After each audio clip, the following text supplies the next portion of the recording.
So today we're going to be talking about self-sabotage. I thought that would be a great subject as so many people are doing it. I know nothing about this. I know. That's why. That's Just why we're kidding. here to teach you about self-sabotage. You just listen. I'll just talk. Self what? What? Who, me? I know. Well, welcome, guys. We're going to talk about self-sabotage. I'm Jackie DeVito, a mental health therapist and coach out of Boca Raton, Florida. And I am Tim Andrews, a mental health therapist, coach out of Boca Raton, Florida. And welcome to the Courageous Hearts podcast. Yes. Today I wanted to talk about self-sabotage. Sure. There was a book I always like to refer to, The Mountain Is You. Yes. That book I have probably read 4 or 5 times at this, or listened to, not read, 4 or 5 times at this point. And I encourage everyone to read it. And it's all about self-sabotage, all about that. And a trend that I've noticed over the course of my career, this 20-something year career of mine, a therapeutic career, I've noticed a lot of people come into therapy. I believe a lot of people want, when they come into therapy, to change. And I do believe many change. I also know that, at least in my experience, a lot of people don't. They do not. They come in with this, typically in some form of a crisis. And with a real want to not create the crisis again, or maybe they don't know. I mean, we talked about a lot of responsibility. We talked about in the past. We talked about the difference between love and fear in the past. They say they want to change. And then there's things in front of them to change. And when they get to the point, they don't want to focus on it. And I had the experience myself, so I completely understand how this works. How about you, Jackie? Thank you, Tim.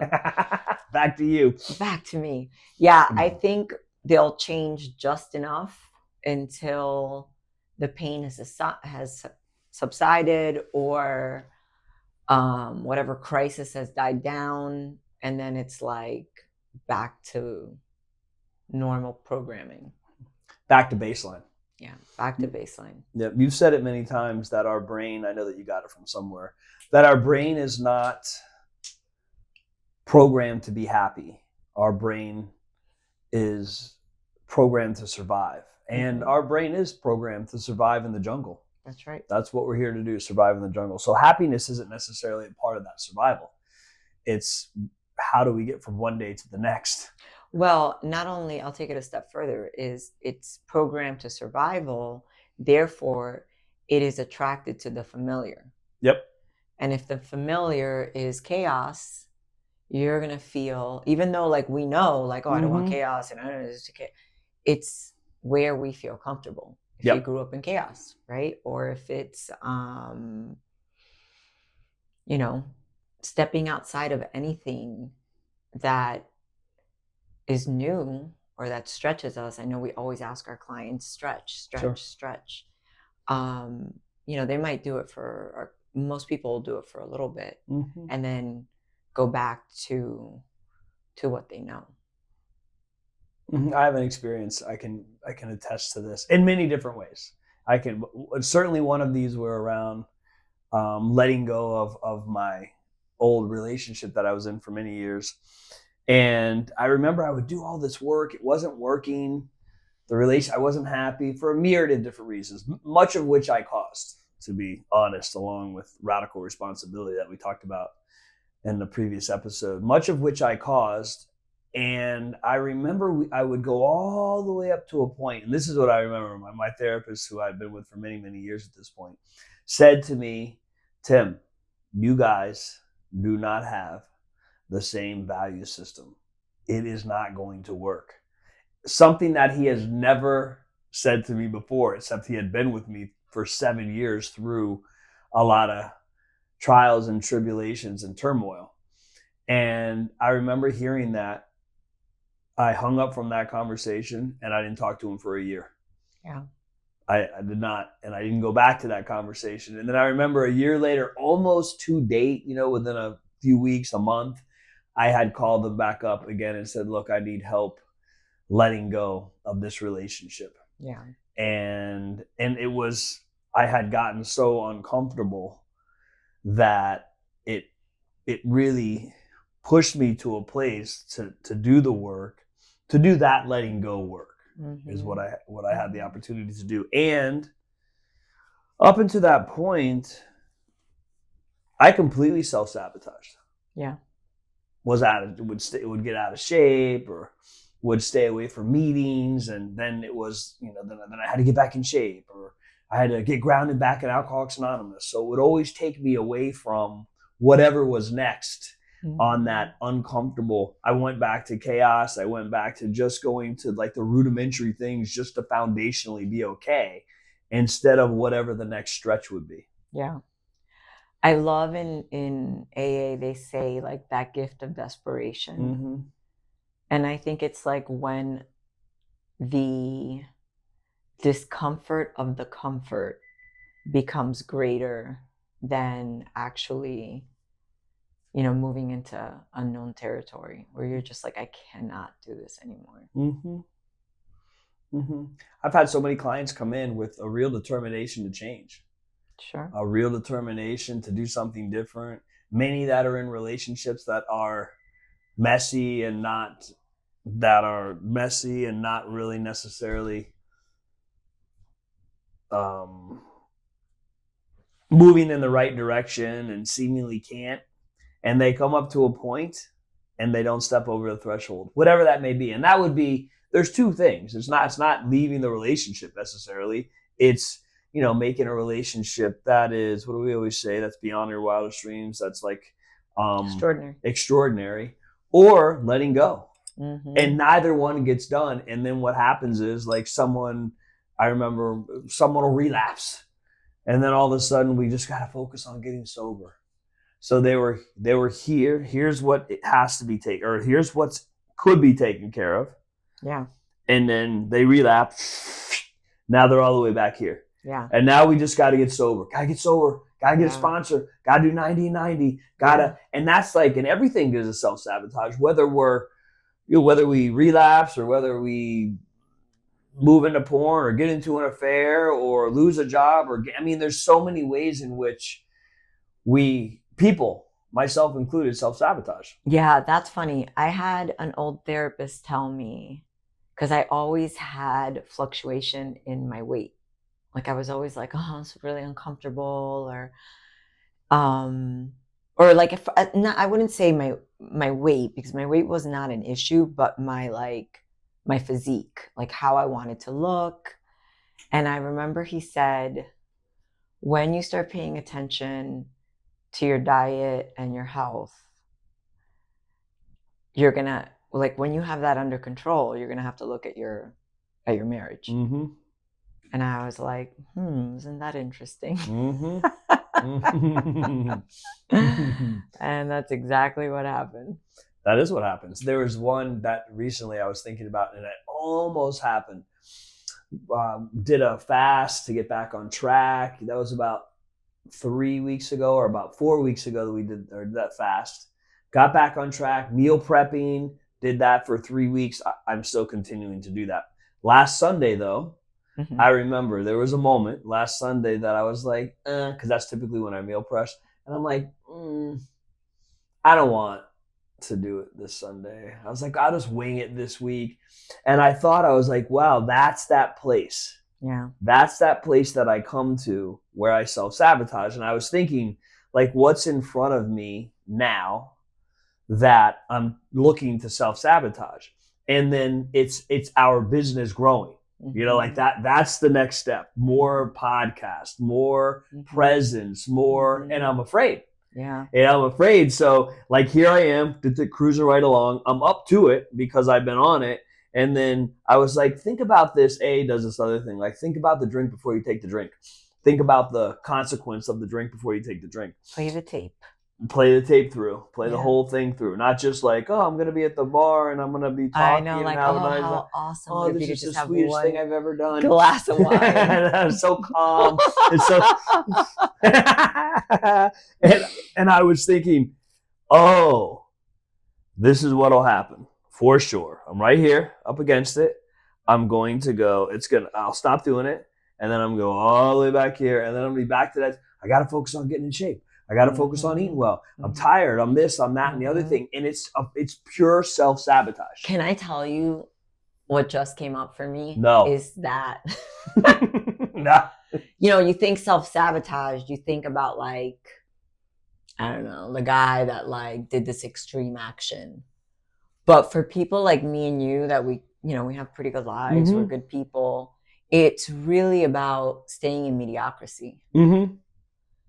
Yes. There is a fear for me, I don't know about you, but of like really living like big instead of, and living to like my full potential. Like, what would it look like if I went to the gym every day and like could wear, the string bikini looking and feeling great at almost 50 years old, right? But because I'm like, I'm in decent shape, it's like I just let it slide. Yep. Decent. Yeah. Mediocre. It's decent. It's mediocre. That's what it is. Yeah. And I think about this too. It's always an exciting topic to me because I talk to a lot of people about this. Like, I don't care because there's always a comfort zone. Sure. Always a comfort zone. And it doesn't matter if I have clients that own jets, you have clients that own jets. Like, we have a lot of different things. We work with a lot of high-powered people. And I always speak to them. It's in once they had that, after they had that for a while, that becomes normal. Yeah. That becomes comfortable. Sure. And anyone that looks at their life or anyone that looks at my life, I remember I believe it was David that said it to me. He said that, Tim, that comfort zone that you have, people would kill for. Sure. And you're settling. That's what he said to me. And you're settling. There's more. Because your comfort zone. And I see it all the time. It doesn't matter what people have or what they've created or what they've leaned into or what vision brought them. There's more. If you stay in that spot, you will eventually become comfortable. And then that will become your as you said, it'll become mediocre. You'll be settling. And there's more. And that's what self-sabotage does. I've seen it so many times. Yeah. It is all it is.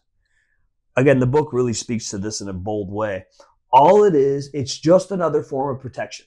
Sure. That's all it is. Yeah. Because, I know Spider-Man said this, like, I'm something to the degree. Oh, yeah. I love that line. Like, with great power comes great responsibility. With great power comes great responsibility. Yeah. But that is a line. That is a line.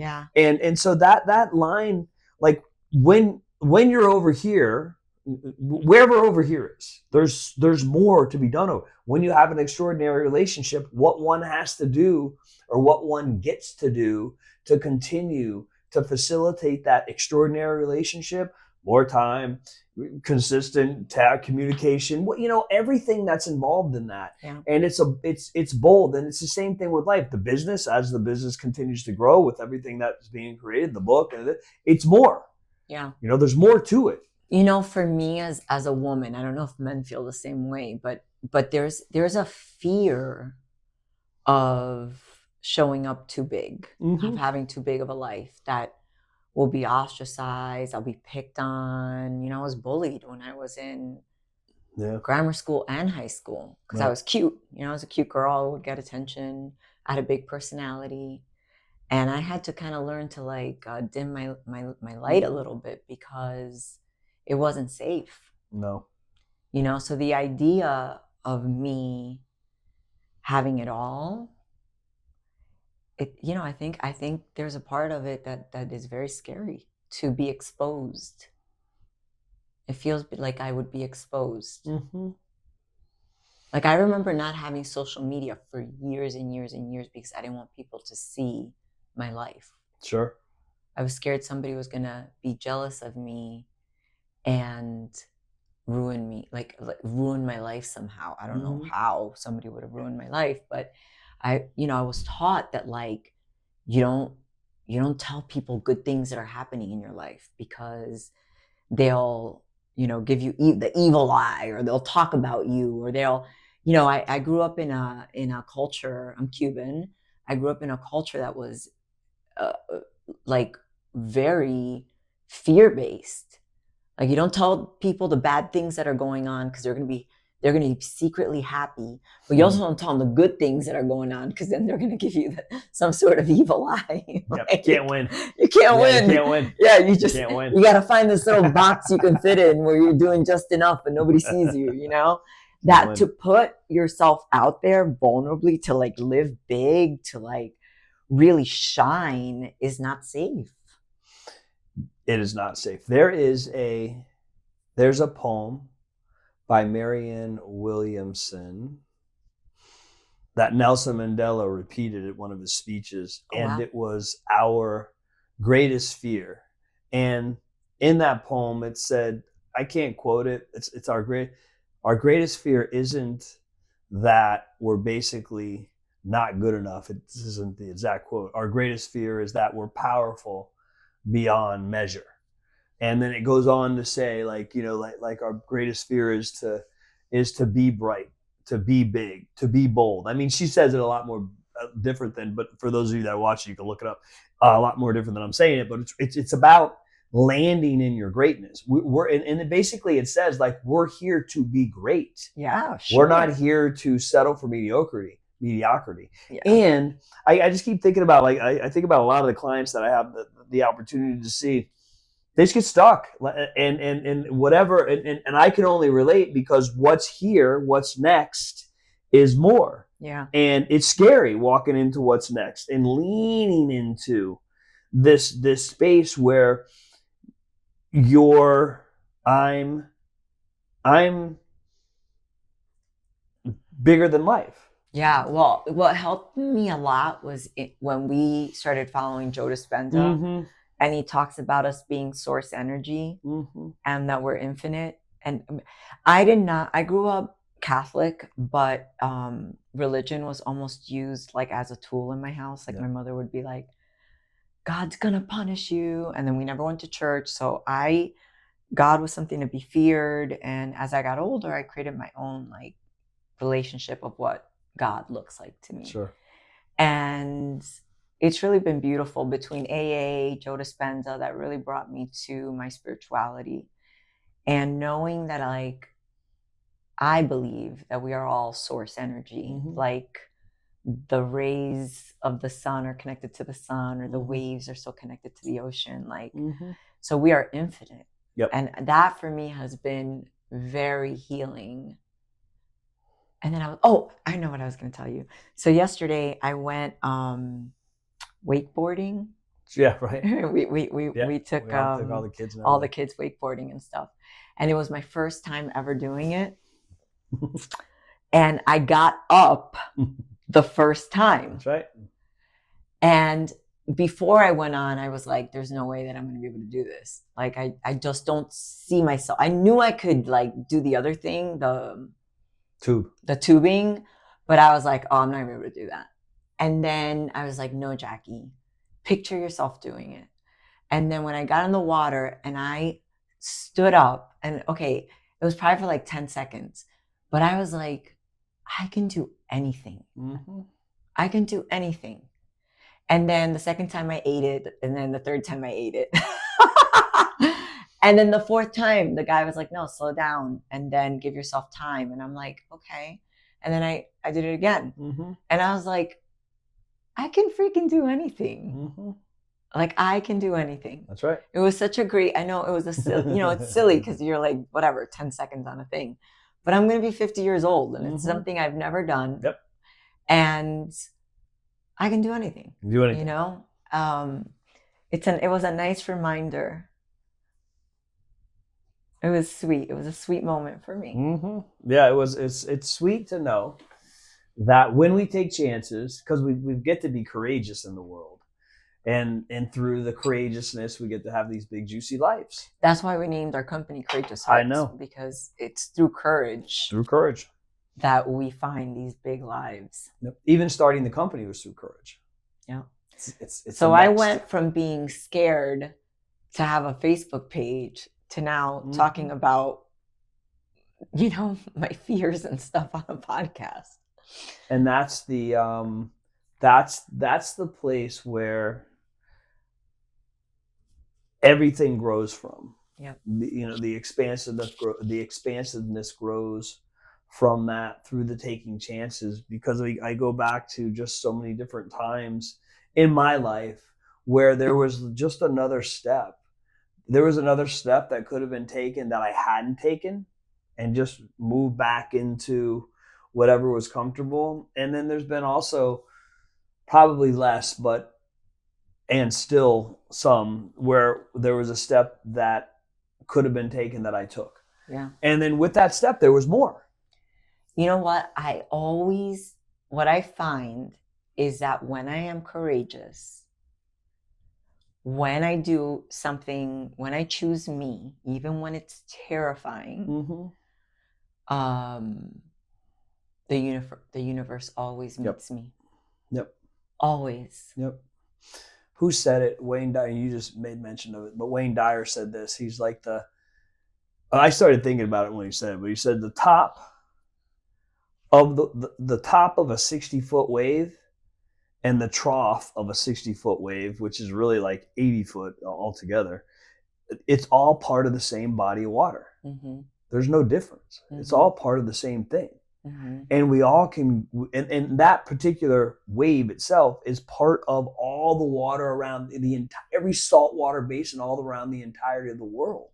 It's all the same water. And it all has an ability to create a 100-foot wave, and it also has the ability to be calm and clean and serene. And he uses an example from an oak tree, and he said, look, an acorn the size of a quarter, I don't even know, maybe it's the size of a dime. He's like, the acorn the size of a quarter or a dime is the same catalyst for the giant oak tree. And the oak tree only knows to wherever it's at to grow to its fullest potential with whatever it has. I mean, whatever it needs to grow to its fullest potential. That's what it knows, and that's what creates its own magic and its own energy and its own brilliance. And if for those of us that have seen oak trees, you would see that they're beautiful. And I always think there's that verbiage in the Bible that says, faith the size of a mustard seed can move mountains. But a mustard seed is like the size of a pinhead. That's how small it is. However, a mustard tree is almost as big as this house. That's crazy. It's phenomenal. And that's something living with an unlimited future, an unlimited experience. No, there's nothing getting in the way of this, of like an oak tree or a mustard seed. There's nothing getting in the way of them living. One piece of advice that I'll give our listeners is a piece of advice that was given to me when we were writing our book. I wanted to know like how big it was going to be, and this guy said to me, just let big be big. Because what is possible is so much bigger than what my brain can come up with. That I would probably be doing a disservice if I capped it somewhere of what I thought was big. So just keep moving towards the direction of what you want to create, and just let big be big. Yep. And I'd want to encourage people to move towards, at least this has been my experience, our experience in regards, and many people that I've had the opportunity to be with, it's to be uncomfortable. Move towards the discomfort, and it's always in the stretch that there's more. DNA says, we're here to survive. Cavemen survived.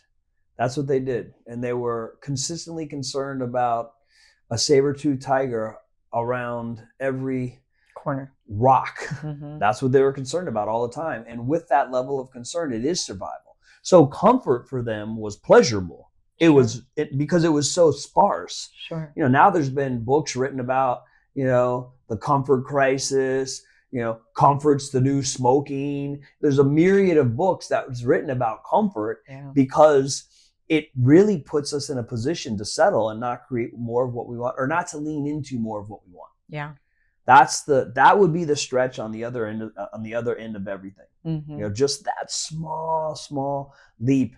And I always go back to just so many cases that I have where that if and I can relate to it, as I keep saying, where if he or she, would have just, just just tweaked it a little bit, and leaned into it, they would have a different life. And I can't tell you how many people come back or have been there for some time, and they're still talking about the same experience, same problem. It may look different, it might look a little different. In essence, it's the same exact problem. And that's the self-sabotage. And there's so many ways in which we do it. There's so many ways on how we do it. I mean, like I said, I know that you've read that book or listened to that book, and that is where all this started for me. And then I just kept recognizing, like, oh, here it is. Oh, here it is. Live small. Be dishonest. Oh my God, I remember when I first wanted to do this with you, you could only sit with me like 15 minutes at a time. And you were like, I'm getting overwhelmed. I can't do this. I know. That's it. Yeah, that's true. You know what? To your credit, I think that only happened like once or twice. And then that's it. You were like a different person.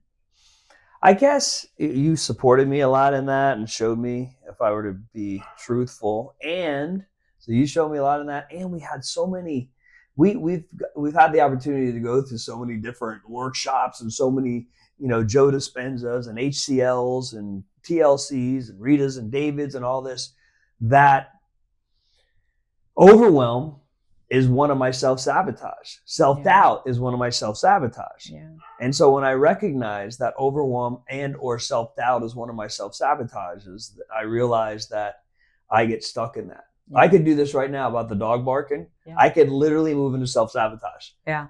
As opposed, or just move through and be, it's like part of the whole, because it happens in the here and now. It's just part of the experience. Yeah. What's next? It doesn't like. It's like, how we do it. Yeah. Yeah. Yeah. I think it's important. To recognize how we do it in our life, because sometimes it looks really pretty. And comfortable. Like we said earlier, people would kill for your body, kill for your home, 3 beautiful daughters, your career, kill for it. And there's more. And even though that's amazing, be grateful. Sure. Yeah. So that, we get to be grateful for everything that we've been able to be a part of, and in a big way. And there's just more. Yeah. More connection, more healing, more love, more happiness, more joy. It's not just, we're not really even talking about money or it's frequency, energy. There's more. Yep.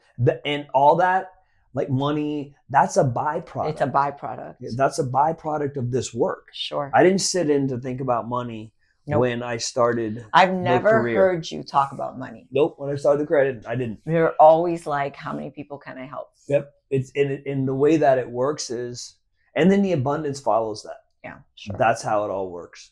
So let's say there were a few things, 3 perhaps, things that we could tell our viewers, our peeps, our family. Yes, that's basically because we're so close to everybody that we have the opportunity to connect with. Around self-sabotage, what would they be? What would we pay attention to? One is, I think, like insight. Like really look at where you're feeling dissatisfaction, where you're feeling bored, where you're feeling like you want more. Because sometimes like you might have everything from a business perspective, let's say, but spiritually, is there more to be had? Emotionally, is there more emotional connection to be had? Like we get to have it all. Yep. One for me, probably 2 and 3, would be pay attention to that comfort zone. When I'm feeling flat or unmotivated, I believe that pay attention to that for me, and then recognize there's another piece to this puzzle. And a third one would be notice who I'm spending time with, and notice who I'm spending time with, and notice if they're motivated to create more in their lives, or to lean into the vision of having more. Yeah. Because that's you. I mean, they said the 5 people that you hang around with, again, I didn't make, that's another book. 5 people you hang around with, just look who you, that's who you're going to be in the next 5 years. Yep. Agreed. Agreed?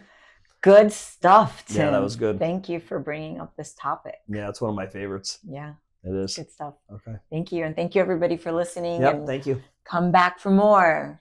Have a great day, guys. Bye. Thanks. Bye.